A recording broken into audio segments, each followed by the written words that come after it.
Hi guys, welcome back to Bible Time with Mrs. Barr.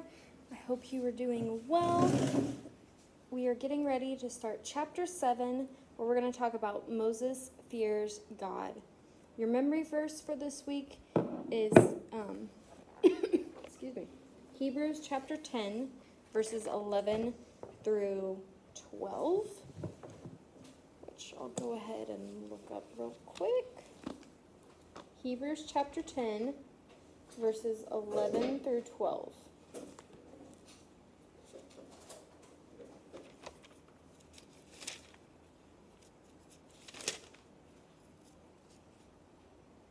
Day after day, every priest stands and performs his religious duties.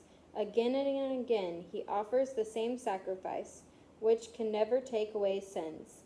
But when the priest has offered for all time one sacrifice for sins, he sat down at the right hand of God. Hebrews 10, 11 through 12. Okay, so we're in lesson 7.1, Choices and Consequences.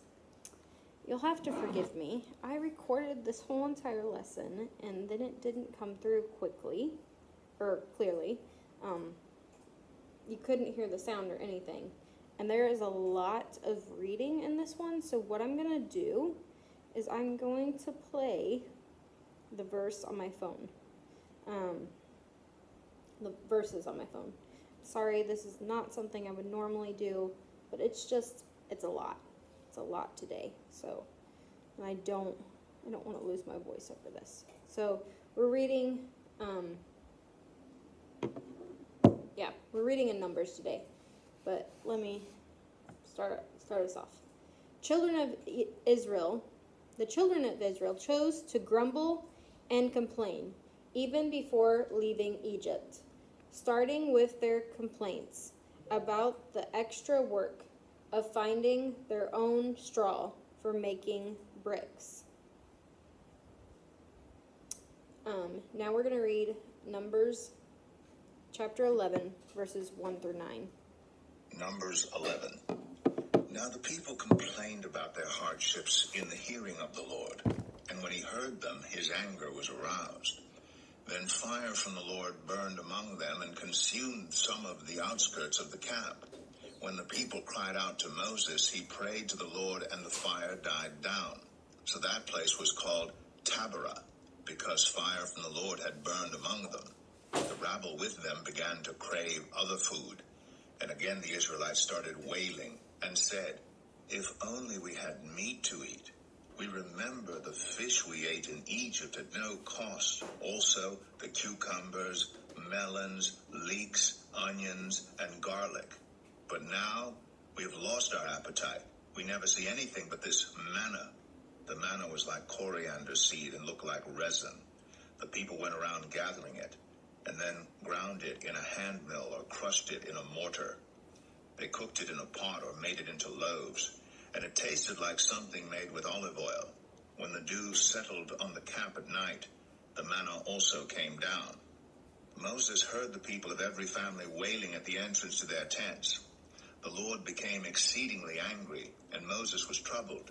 He asked the Lord, "Why have you brought this trouble on your servant? What have I done to displease you that you put the burden of all these people on me? Did I conceive all these people? Did I?" Okay, we're going to pause right there.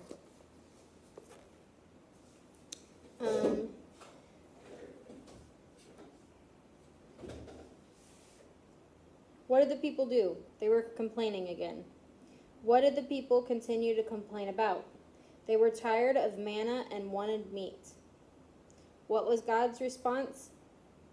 Some people were killed by fire. He was done with them. Moses interceded by praying to God on behalf of the Israelites, and the fire went away. The people's reaction affected both God and Moses. Now we're going to read Numbers 10 through 30, which we started part of it. I give them birth? Why do you tell me to carry them in my arms, as a nurse carries an infant, to the land you promised on oath to their ancestors? Where can I get meat for all these people? They keep wailing to me, "Give us meat to eat." I cannot carry all these people by myself. The burden is too heavy for me. If this is how you're going to treat me, please go ahead and kill me if I have found favor in your eyes, and do not let me face my own ruin." The Lord said to Moses, "Bring me 70 of Israel's elders who are known to you as leaders and officials among the people. Have them come to the tent of meeting, that they may stand there with you. I will come down and speak with you there, and I will take some of the power of the Spirit that is on you and put it on them. They will share the burden of the people with you so that you will not have to carry it alone. Tell the people, consecrate yourselves in preparation for tomorrow, when you will eat meat. The Lord heard you when you wailed. If only we had meat to eat. We were better off in Egypt. Now the Lord will give you meat, and you will eat it. You will not eat it for just 1 day, or 2 days, or 5, 10, or 20 days, but for a whole month, until it comes out of your nostrils, and you loathe it, because you have rejected the Lord who is among you, and have wailed before him, saying, 'Why did we ever leave Egypt?' But Moses said, 'Here I am among 600,000 men on foot, and you say, I will give them meat to eat for a whole month. Would they have enough if flocks and herds were slaughtered for them? Would they have enough if all the fish in the sea were caught for them?' The Lord answered Moses, 'Is the Lord's arm too short? Now you will see whether or not what I say will come true for you.' So Moses went out and told the people what the Lord had said. He brought together 70 of their elders and had them stand around the tent. Then the Lord came down in the cloud and spoke with him, and he took some of the power of the Spirit that was on him and put it on the 70 elders. When the Spirit rested on them, they prophesied, but did not do so again. However, 2 men whose names were Eldad and Medad had remained in the camp. They were listed among the elders, but did not go out to the tent. Yet the Spirit also rested on them, and they prophesied in the camp. A young man ran and told Moses, 'Eldad and Medad are prophesying in the camp.' Joshua, son of Nun, who had been Moses' aide since youth, spoke up and said, 'Moses, my Lord, stop them.' But Moses replied, 'Are you jealous for my sake? I wish that all the Lord's people were prophets, and that the Lord would put his Spirit on them.' Then Moses and the elders of Israel returned to the camp." Okay. There's a lot there. How did both God and Moses react? God was angry and Moses was displeased, even discouraged.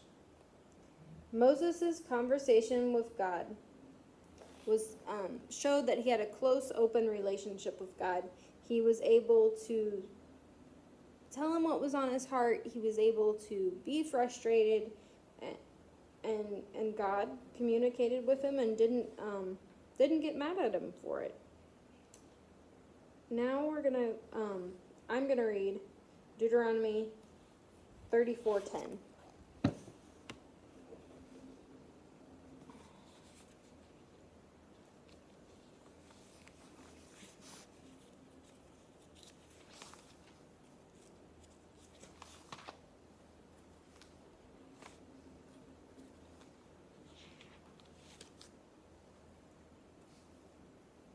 Deuteronomy 34:10.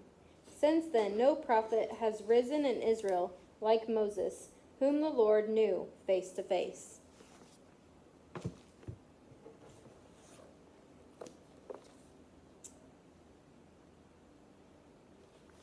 Moses had a unique identity, a unique way that he was known. He was known as the prophet that God knew face to face. He was the only one that would walk up and be able to be like, "God, I'm so frustrated," be able to have that conversation with him in that way. God answered Moses' problems and situation with needing help with leading by selecting 70 elders. What were special about the elders they had the Spirit put on them too, just as Moses had. What would the elders do? They would hear the burden of the people with Moses.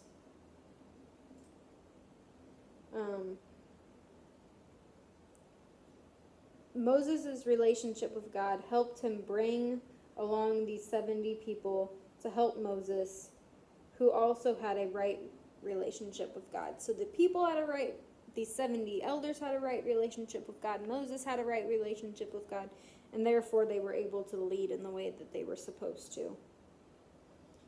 What happened to the people who are not in a right relationship with God?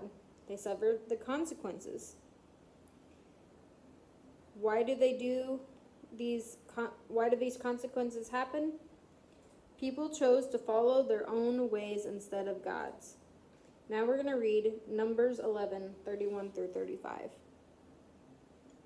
Now a wind went out from the Lord and drove quail in from the sea. It scattered them up to 2 cubits deep all around the camp, as far as a day's walk in any direction, all that day and night. And all the next day the people went out and gathered quail. No one gathered less than 10 homers. Then they spread them out all around the camp. But while the meat was still between their teeth and before it could be consumed, the anger of the Lord burned against the people, and he struck them with a severe plague. Therefore the place was named Kibroth Hattaavah, because there they buried the people who had craved other food. From Kibroth Hattaavah, the people traveled to Hazroth and stayed there. Okay. Side note, I really like it when we do the audio Bible because they always pronounce the things correctly. I want you to be able to hear them correctly. This place was given a name, which means graves of craving, or graves of greediness. When people crave sin, get greedy, yearn to disobey God, and no longer submit to Him, their relationship with God suffers. Consequences eventually follow. The Hebrews were unwilling to demonstrate submission to God's ways. Submission means humbly accepting the authority or decision of someone else. The Israelites would rebel 10 times, suffer heavy consequences, and finally be banished to wander in the wilderness for 40 years. Even Moses eventually disobeyed God, the Lord. For doing so, he paid a heavy price. So there you go. There is lesson 7.1. And now you're going to do your workbook page. Have a great day. Bye. God bless.